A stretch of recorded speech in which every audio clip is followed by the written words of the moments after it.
Hi, this is Courtney. And this is Cousin Kam. Episodes 5 and 6 were recorded days before we learned of the passing of Joe Jackson. We want to express our deepest condolences to the Jackson family in what is most certainly a very difficult time. We mourn with you and celebrate the great gifts he gave to this world through his family.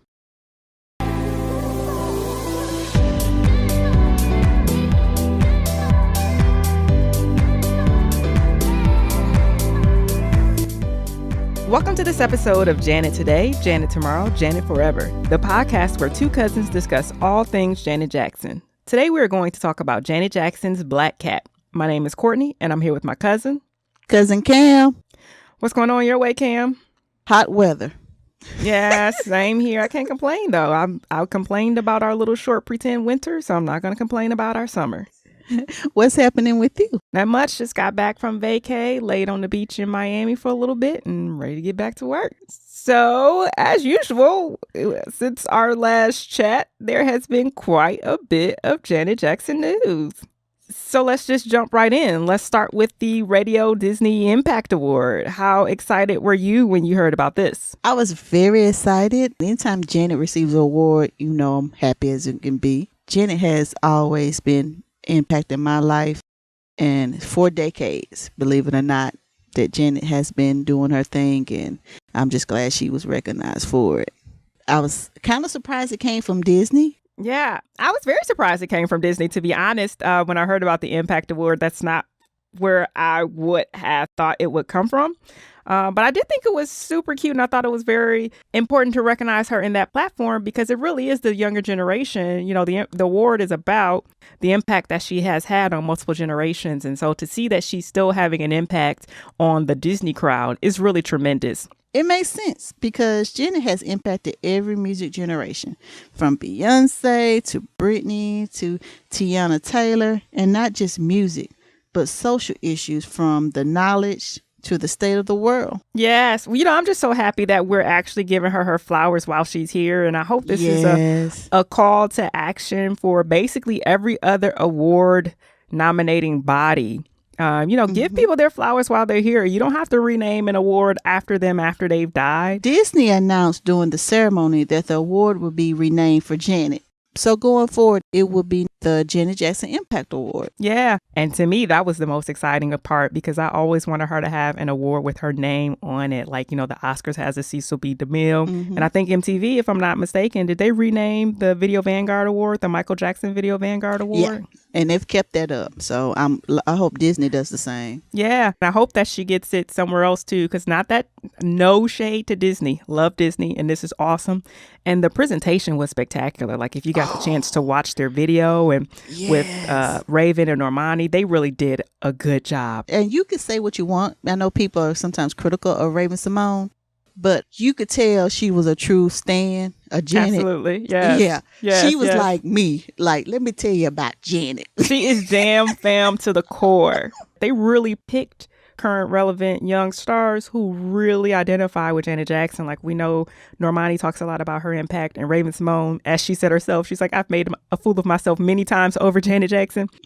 But, you know, they really, really selected, to me, the perfect individuals to present that award to her. So overall, it was just well done. Well done. Well, my favorite part of the speech was a simple line, which is an impact can be something as small as a smile and a hug. Yes.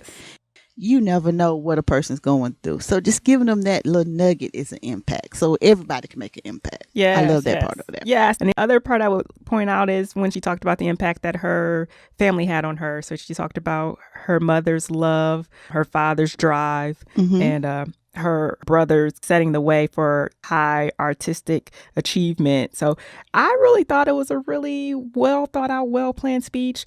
And at the very end, like, she never gave in, but I could tell that she was really emotional.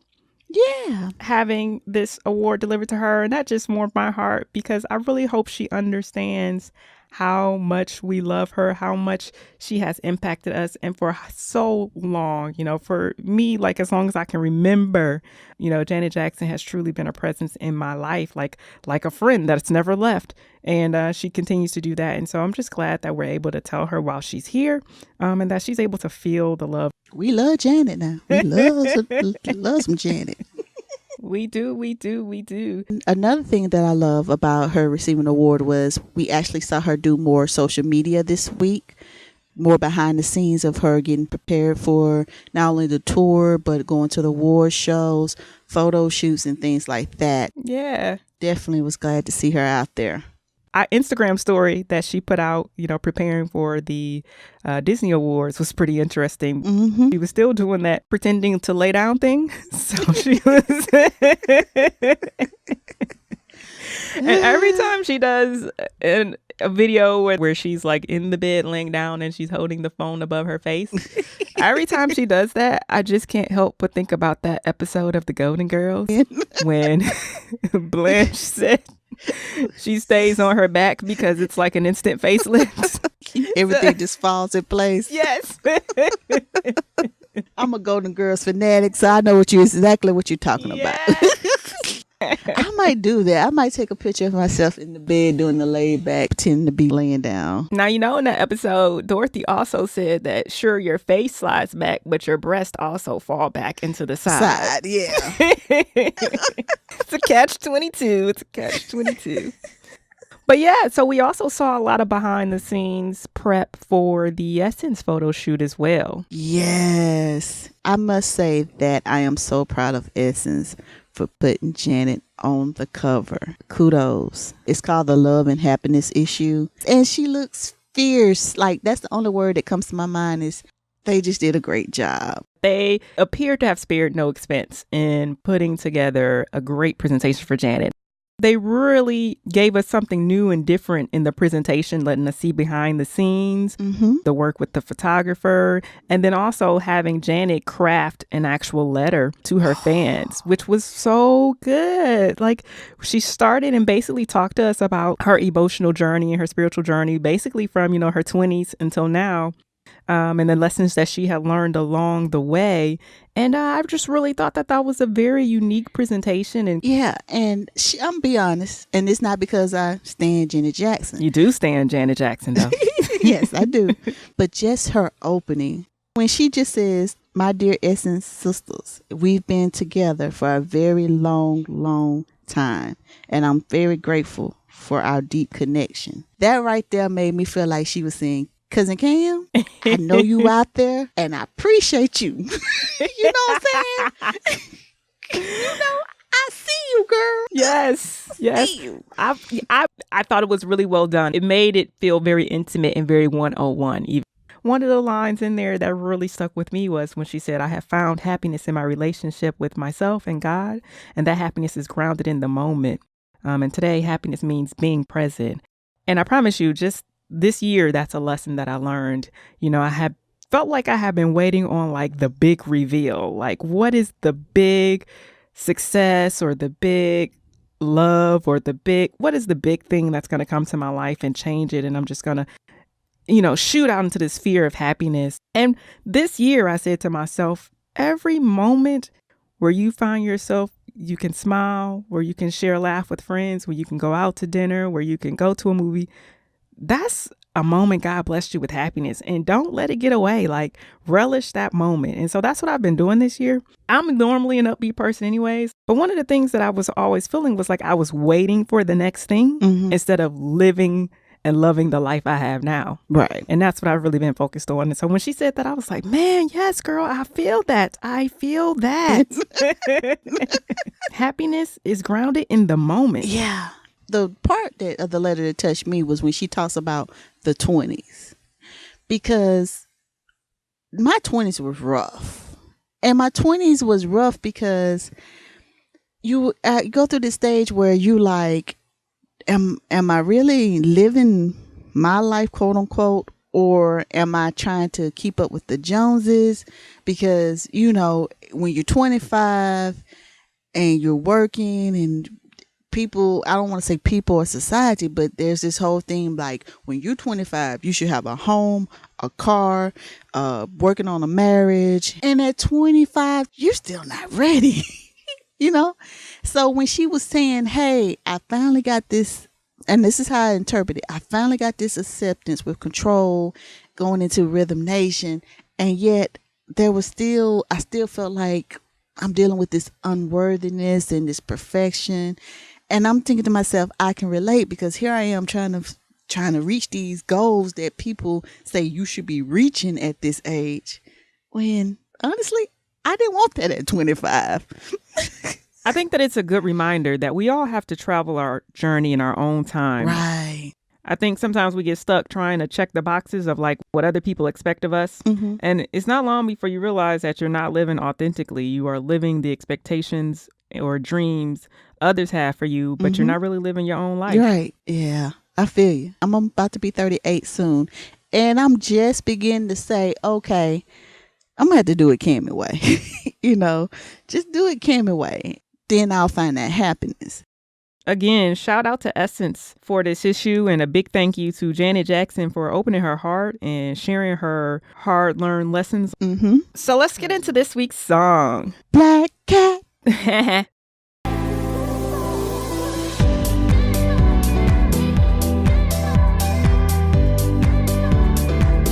This week, we are talking about Black Cat, which was Janet Jackson's 6th single from Rhythm Nation 1814. And this single was completely written by Janet Jackson and then co-produced with Jelly Bean Johnson. Jelly Bean. You know I love Bean. I know. I just had to sing his name so you could just say, I love Bean. Why Bean? And it's funny how this song actually came about because pretty much they were through with the Rhythm Nation project, and Janet came up with this guitar riff. The way Janet tells it, and I'm just going to use her words, she said that we were finished with the entire album and I came up with a guitar riff, and I ran up to Jimmy and Terry and told them, hey, no, we should do this. They said we have a deadline, so we couldn't possibly go into another song. I told them, it's okay, I'll do it. Just throw me in the studio and I'll put everything together. Janet goes on to say, I wrote the riff and the lyrics and actually the whole thing. But I thought that was kind of interesting about this song. Yeah, it's actually interesting for a number of reasons. One, this was Janet's first time really writing an entire song on her own, but also producing with someone other than Jimmy and Terry in I'm calling it the modern Janet era, because in previous albums, of course, we know she worked with Renee and Angela, and I think she had actually done some other songs with some members of the time as well. So on her earlier albums, but also I like this song and the folklore of this song, because there's kind of like a couple of stories floating around about like how the origin stories for it. I've read somewhere, and I can't find the source, but I've read that, Jam and Lewis chose to forgo its production, deciding that Jelly Bean would really be better at executing the song. And Jimmy Jam says, we try to stay away from things we can't do. It's not like we've got to do this and it's got to be our way. We were looking for the best way. And so Jam reached out to Jelly Bean Johnson, who of course was a member of the time, but who also at the time was a pretty prevalent guitarist. He was a session guitarist, so he knew a lot of musicians in the area who could pull this off. And as Jimmy said, Jelly Bean was really a closet rocker. He was really into all of the rock bands at the time, so he just felt like he was the best match to help Janet bring kind of her rock vision to life. I don't know, but this song is one of those songs that I kind of had forgotten about just because it's different. But at the same time, it's still catchy, even though it's a rock. I call it a danceable rock song. Like, I'm also be honest too. I didn't know what she was really singing about. Oh, well, welcome to the club. I had no idea. I didn't want to put it out there, but since I'm living in my truth, really figured out what the lyrics was about. If I didn't have to read this, I wouldn't have had any idea. And I know all the words. I can sing you every word of this song. Had no idea what this song was about. So I'm going to let you tell it. Tell the people what the song is about. Well, I feel like the song is about she's dating someone that's involved in some gang activity, because one of the lines is, don't know why you always insist on living such a dangerous life. So I took it as somebody doing something they ain't got no business, where it's gang or even drugs. That's how I take it now that I know the lyrics and know it enough to understand it. What was your take on it? So I didn't have a take, and I did know the lyrics, and Well, I don't feel bad at all. I used to think this song does not fit this album. Like Rhythm Nation is either the songs were super socially conscious or they were love songs, and I was like, this is neither. But it turns out it's a social conscious love song, I guess. She's telling her lover, stop. Yes. So apparently it's a song about, you're right. What I read was that it's about a guy who's into gang activity and drugs and all these things. And he just thinks that he's invincible. He's going to live forever. And that was kind of the correlation or the connection to Black Cat, you know, the 9 lives and all of that stuff. Like, you're not invincible. You will die. And so that was true. kind of the connection. And I was like, aha, I got it now. So that was pretty interesting, and it was eye-opening for me. The other thing that I found important about the way this song came about is that it wasn't produced by Jimmy and Terry. And the reason I say that is because at this time, after the Control album, and, you know, she'd had those other albums that maybe weren't as successful, and then Control blew up. Mm-hmm. And I feel like, and I still feel this way to some extent, I feel like people treat Janet Jackson as she's the mascot of her career or the figurehead of her career and not the architect of her career. Okay. That's deep. And deep right yeah, there. I feel like even though she has songwriting credits and co-production credits or whatever, people treat her like she's a pop creation and not she's pop not. artist. Right. Like, she is the architect of this. And so I felt like it was important coming off of Control that she had something that she could say, I have a top 10 that I wrote, that I created without the team that you think made me. Right. Because people kept trying to attribute her success to other people. They wanted to attribute her dancing ability to Paula Abdul. They wanted to attribute her artistic success to Jimmy and Terry. Like, people were just trying to look all around the room at everybody other than Janet for the reason why she was successful. And this was a thing that she did on her own without any of the typical people behind her. And we'll talk about the video too. Even the video was different for this song. So that, to me, it was very important that not only was this her first songwriting credit, but it was a huge success. And she did it essentially without Jimmy and Terry. And, you know, I love Jimmy and Terry. So this is no reflection on them. This is all a reflection on Janet Jackson. Right. And I never thought about that because, you know, a lot of our mainstream pop stars, some of them do come out of a factory. Mm-hmm. But if you think about it, there was no machine. There's no, like, for instance, and no diss to Whitney Houston or anything. But Clive discovered Whitney, and Whitney became his product. So he always made sure he had a hand in what Whitney done. But with Janet, just because the first couple of projects, I mean, she had to get it on her own. Her grind. So I never really thought about the fact that there is this misconception that it was because of others. Mm-hmm. It was Janet's grind, that reason why she got to It was where she Janet got. grinding. Exactly. People forget about the grind sometimes. Yeah. And like you said, not to take away from Whitney Houston, because I think a lot of Whitney's angst was that she wasn't able in those early days to live up to her true self. Right. Because she was forced into this package that Clive Davis and the record label had. They were looking for someone who could pull off this particular vision, and they were able to use Whitney Houston geniusly to do that. Because I love pop Whitney, I love R&B Whitney, like, I love it all. But that early stuff was just, they were like, we're gonna get a pop star, and you're gonna be it, Miss R&B gospel singer. Yeah. And to be honest, I love Whitney as R&B, but that's a whole nother podcast. But yeah, so when you said, you know, architect, I was like, you know what, you're right. But that's the music business. People don't understand. Music business is really business. It is. It absolutely. Right. So now the title of the song is Black Cat, and I'm just thinking to myself, why Black Cat? She was quoted in Jet Words of the Week as having said, I have always felt some kind of connection between myself and a panther. They're not afraid of anything. They're willing to take on anything. And that's the way that I feel about my work.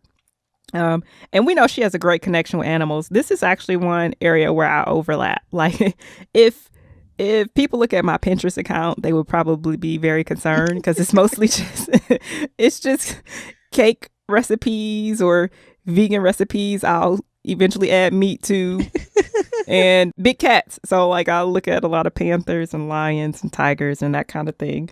So yeah, like I could relate. Like I could relate to this. I don't know why I love big cats. I have never thought about it in the way that she has thought about it. Clearly she put some thought into it. I just like them. But yeah, definitely have a connection there. So I think that's why I like this song right off. I remember, in the video they had the panther, or it might have been a black leopard in the video, and it was just I really liked the song, loved it really, and had no idea what it was about. And I think Janet was saying, I'm not afraid to step out of my lane on this song because I believe in what I've written and what I've created. This song belongs on this project. Yeah. It was a hit. Yeah. So I know you wanted to talk about this video. Yeah, because I'm going to tell you, and I'll probably tell on myself a little bit, but with the video, only thing I can think about is white shirt, black bra. Right. Then I think about the hair. Her hair was perfect. It was perfect. And that's the old school feather cut. I tell you, I love that look on Janet. Yeah, it was really, really good. It was so simple. That entire tour was simple. Now when we see Janet Jackson, we get disappointed if there's less than like 5 costume changes. But she had 2 shirts in Rhythm Nation, okay? Like she had a black shirt and a white shirt. And you better work with this. Flawless. That video was directed by Wayne Isham, and it was really her first concert live performance type video. Well, not her first, because Control was the same concept, but Control was fabricated, and this was actually yes. Control was a forced concert. This was actually a live concert footage from the show that they did at in Bloomington, Minnesota for Rhythm Nation. So this video was just clips taken from that show, which was a huge departure from what we were used to seeing Janet Jackson do. Yeah, especially about this time into the Rhythm Nation project. This is more her bringing out the stage performance, what you get to see when she's roaming the stage and presenting you her songs. Yes. And you said roaming, which reminded me of something. When I was doing the research for this song, the hardest part was getting through all the bad animal and cat puns. Like every writer who wanted to critique this tour or the video or the song somehow put some terrible animal analogy in there. And it was just so hard. Like Time said it was Jackson's edgier walk on the wild side. MTV News said she wailed like a total tigress. Vibe magazine said it rocks with frisky muscularity. Jackson is too cagey to be pigeonholed. Oh my God. People. Everybody just say it was a good song. But I will say I had forgotten. And then when I watched the video, they were quite catty. Like the dance routine was, it looked like it could have been from the Broadway show Cats. I can't just, I wish they could see me doing a movement with the paws. The pause was too much. It was and claw, shimmy and claw, shimmy and claw. It was so much. Oh my gosh, you made my stomach hurt because now I'm thinking about them in rehearsal. I feel like someone did say shimmy and claw. Give me a double claw, claw, claw. Yeah. So as I was getting more and more angry reading about the song, and then I watched the video, I was like, I guess she is quite catty. Like I can't even really be that mad at y'all. And I think, and I know, Mike is still the king of pop. But I think when he did Give In To Me, where he was in black and white, I think he actually may have stole from Janet a little bit. You're right. But they went back and forth a lot. Yes. I remember her telling the story about during the Rhythm Nation video where she came to him and she was telling him, like, I have this idea, this concept. I'm going to do this military type thing. And he says, like, you know, that's what I was about to do. Like, that is on the docket to do. And he says, well, I'm not going to do it now. I'm going to let you do it, let you have your shine. But he said they were constantly coming up with like the same idea at the same time, like in different corners. Like they would have the same idea. So you see that a lot. Like this video actually really reminded me of very Jackson-esque. I mean, I know this whole video was the in concert theme was indicative of 80s rock videos. They always had performance videos, and I think that was probably some of what she was going for. But hers was still so well done. It looked, I mean, with the choreography and the cutting and the splicing of the cats and dancers and her performance, it looked just as good as any video she'd done, you know, in a studio. But it was very rock of that time. But it also, for me, picked up a lot of what the Jacksons would do. And Michael Jackson, you know, she did a lot of dancing with the guitarist in this video. And, you know, Michael Jackson was always dancing with the guitarist. Yep. But also that's what the Jacksons would do. Like on this tour in particular, she did a couple of dance sets pieces, like with Nasty. She did a dance with her guitarist and all of that stuff. And that's what the Jacksons would do. Like, you know, you could definitely feel the family fusion here. There's this stigma that African Americans don't rock out. Right. Rolling Stone credited Michael and Janet for creating the new black rock star with Michael's Beat It and Janet's Black Cat. Right. And I think people forget that there are black bands out there that rock out. I remember the group In Living Color. They had a Billboard hit. I love them so much. The Cult of Personality will always be one of my favorite songs. And the guitarist, he actually played on one of the Black Cat remixes. We all know that rock got its roots in the black community. Yeah. Sister Rosetta Tharpe. I mean, come on now, let's all be real. But it seems like it was one of those things that was appropriated and black people just let it go. Like, yeah, you take that. And it really became a white space for many years, especially during the 80s, was really a very white space. And so this was definitely an edgier foray. What Michael and Janet did in the 80s and the 90s rock was truly remarkable. And it's still really good. And it was amazing at the time because when this song came out, Black Cat was #1 on pop chart, rock chart, and the hip hop and R&B chart. I think it went to number 10, even though it was clearly rock. Like it was squarely rock. The black community embraced it because it was our music too. Yeah. The one thing too I remember in the video is that it was a lot of cutting from the stage to the audience, and in many of the clips it showed people just really dancing and have a good time. But I remember these two little girls, and so I wonder what they're doing now, like having been immortalized in a Janet Jackson video. Like when they watch Black Cat and see their 5 and 6 year old selves, like, man, that's gotta feel good because they had a whole little routine in the aisle, just getting it. And I'll be honest, if that was me, every time you come to my house, hey, do you know who I am? Let me show you my work. This is me right here. Now, this is when I hit the paws and the claws. Let me slow it down in slow-mo for you. That would be my Facebook profile pic forever. Forever. 5 years old. Dance. So we were saying this song was #1 on the U.S. Billboard Hot 100. Ooh. It was actually the third #1 hit from Rhythm Nation. Yes, and it was the 6th of 7 singles from the album to enter the top 5. So that was a historic precedent as well, having 7 top 5 singles from a single album. Like you said, it peaked at number 10 on the hot R&B hip hop songs and the only song of the heavy metal and hard rock genre to have done so. Janet was always finding new ways to break a record. And she still holds the record for most top 5 singles from an album. She does. And that was set in 1990. And remind me again why she's not in the Hall of Fame? You know how that makes my blood boil. I had to do it. Let's continue.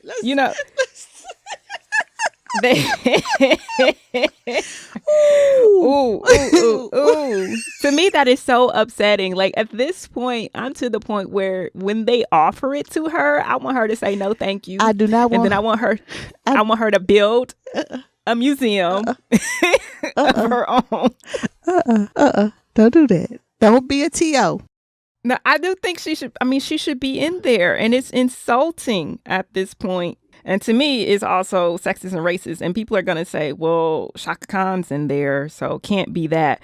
But folks always want to look for the exception instead of looking at the rule. Like, overall, Janet Jackson should have been in there and should have been in there for so long. Like, a 40-year career, and you've put out a #1 album in every of the last 4 decades. Yeah. And you still holding records from 1989 on the Billboard Top 100. Yep. And you're not in the Hall of Fame. But God is going to fix Take it. it home now. Come on now. Because everything we lack, he has in abundance. Dun, dun. The doors of the church are now open. If you're looking for a church home. Listen, I mean, I'm just so upset about that. It is such a stain, and not even for her, but it's a stain on the hall, if you ask me. I don't understand why. And I think I told you before when I visited the Rock Hall and I saw her costumes and things on display, I really thought she was in there. When I left, and my friend who lives in Cleveland told me, like, no, she's not. I was like, ma'am, explain to me why I just stood next to the Rhythm Nation tour costume. I would have went back in the building and be like, pack all this up. All this up. If she ain't in here, pack that up. No, I need Rhythm Nation. All the Rhythm Nation. All of Rhythm Nation. Seriously, that's how I felt, like the nerve. And I was like, and her generosity to loan her stuff to a place that's been snubbing you, like, wow, you're not only you a big person, you might be the biggest person ever. Yeah. I would have walked up in there and be like, I need my stuff back. We breaking up. You don't appreciate me. So when they decide to let her in, this had better be an over-the-top, ridiculous celebration, because it's at this point, it's ridiculous. Because when you see some of the names of people that are in there, and they'll try to argue that they're rock and she's not traditionally rock. Okay, but it's a lot of rappers in there. It's a lot of R&B folks in there. So I can't really go with your explanation there. Mm-hmm. But even if the criteria was like she just wasn't straight rock, I'm looking at some of these straight rock bands that are in there, and I'm like, you're terrible. You, other than you being rock, you're terrible. But yeah, I would definitely tell them, hey, give me my stuff back. I would be petty. So let's talk about the awards. Black Cat did receive a Grammy nomination for Best Female Rock Vocal Performance, making her the only artist in history still today to receive nominations in 5 music genres. And the first female artist to have Grammy nominated #1 hit, which they have solely written and produced. Yes. And so it said solely produced, but we know that Jelly Bean... he dabbled on it.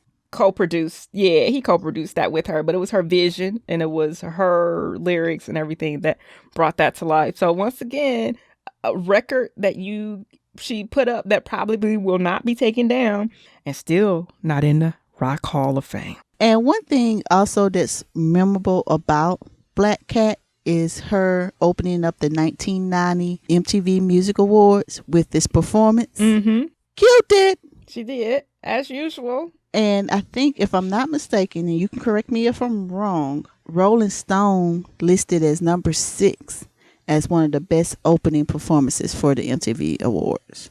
They did.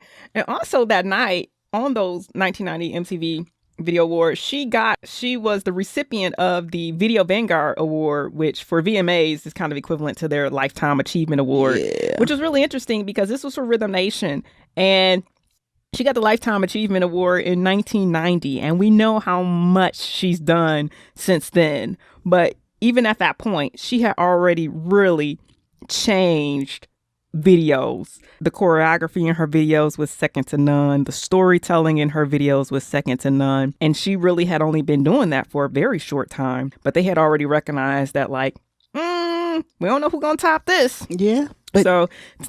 But think about it. She ended up topping it because what was set to come. Right. She topped it. Yeah. Like they knew, like, we really can't give this to anybody else because, like, that was the year, All Right came out, Miss You Much came out, Rhythm Nation came out, the long form video for that included The Knowledge and all of that. Yes. All of those things came out right at that time, and they would have been hard pressed to give that award to somebody else. I would have done a Kanye. I would just say Janet Jackson is the greatest of all time.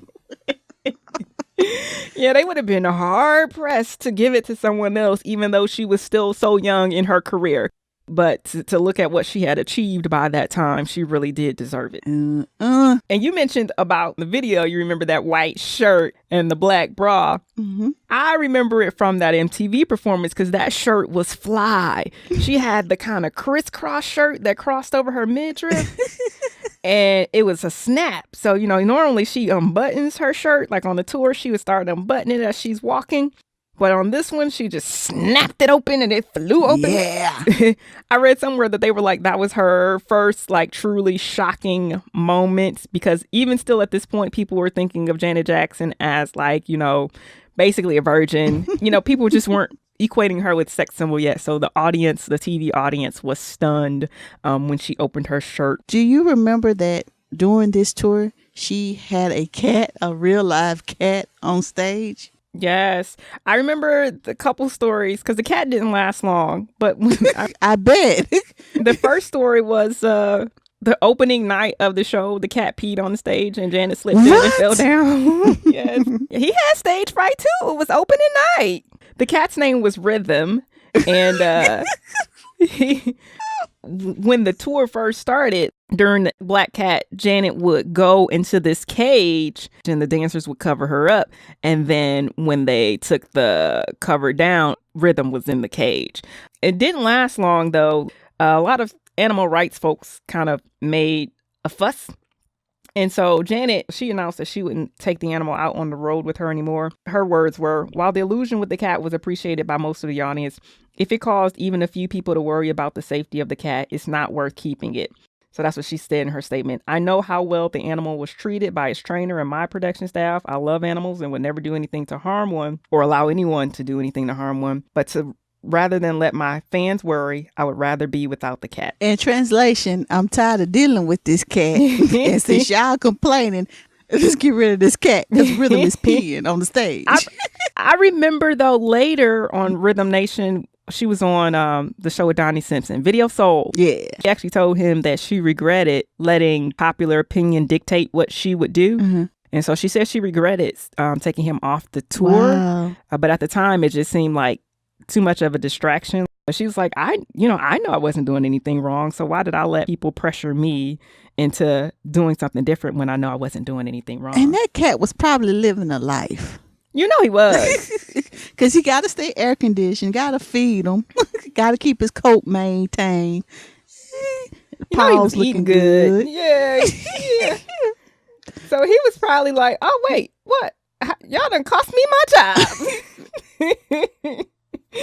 Y'all letting me go? Overall, Black Cat is one of those songs that is recognizable just because of the guitar riff and it just adds to the list of why we stand Janet.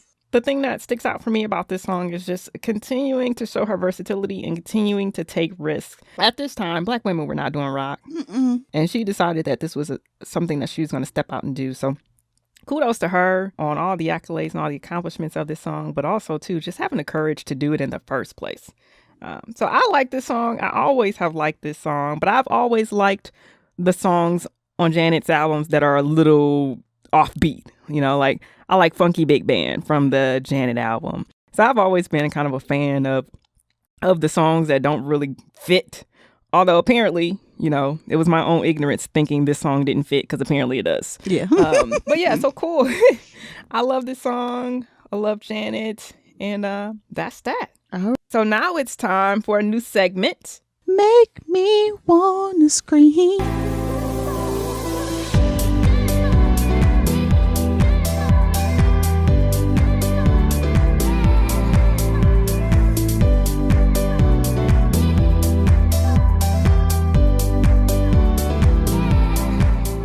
In this segment, we're going to talk about what is currently making us want to scream. Can I go first, cuz? Take it away. The thing that wants to make me scream is Oreo flavors. And I was cool when Oreo said, let's do a flavor with birthday cake ice in the middle. Fine. But now we've gone too far. I do not want my Oreos tasting like red velvet cake. I don't want them tasting like chocolate peanut butter pie. Although I've never tasted one, I don't want to experience that. Oreos are probably the only cookie that I eat. And like you, I get a little irritated with a majority of the flavors, but there are two that I love that people like laugh at me for loving. I love the one with the mint filling. Oh.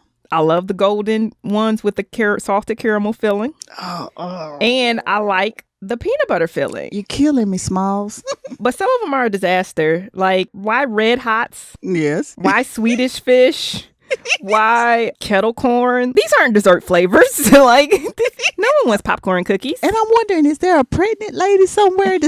It's like Oreo has started this trend because Sonic has a pickle juice slushy. Yeah. No. I'm going to be honest. I was on the fence. I was like, this could go either way. No. I love pickles. I save my pickle juice. I don't necessarily just drink it, although I would. I'm not against it, but I save it to like marinade. So I love pickles.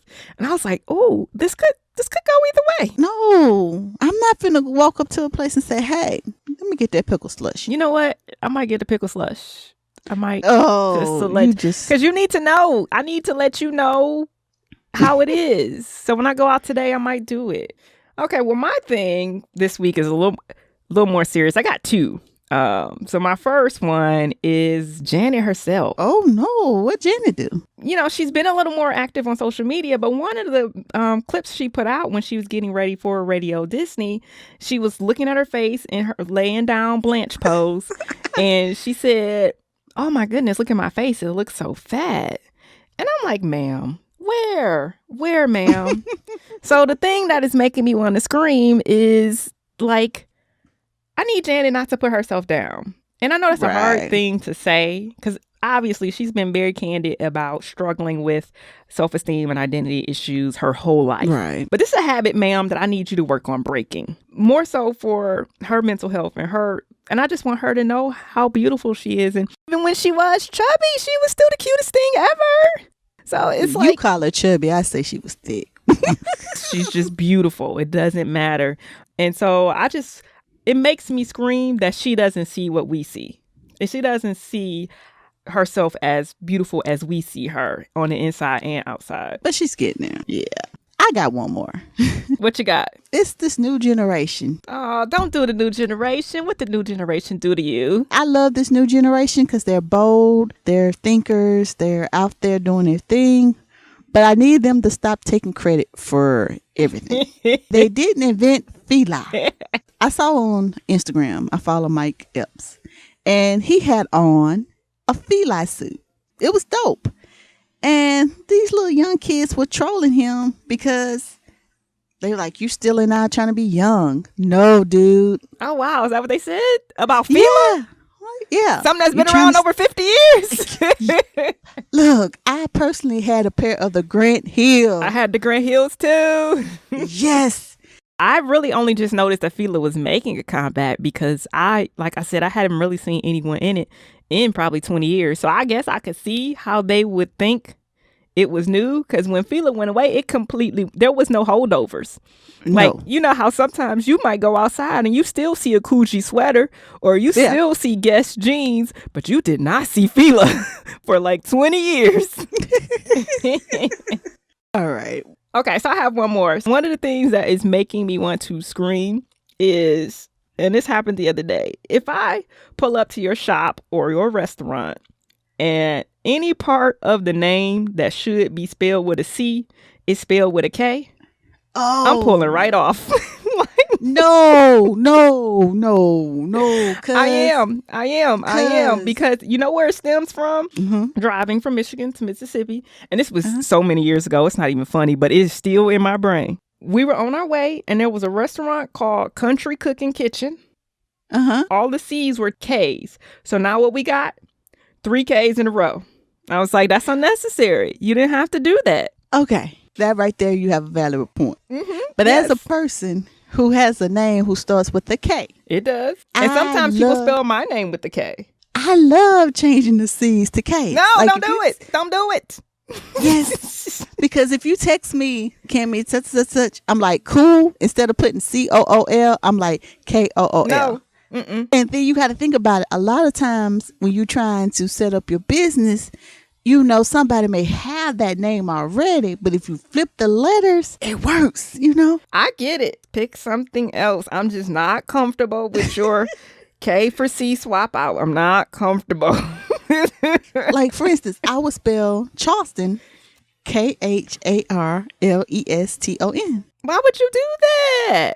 Because a K can't even be used in that way. Yes, it can. Just put it on there. You want to spell Charleston. Mm-hmm. K's do not make that sound. It's going to make it when I put it on the birth certificate. It's not. Your baby going to be called Carlston.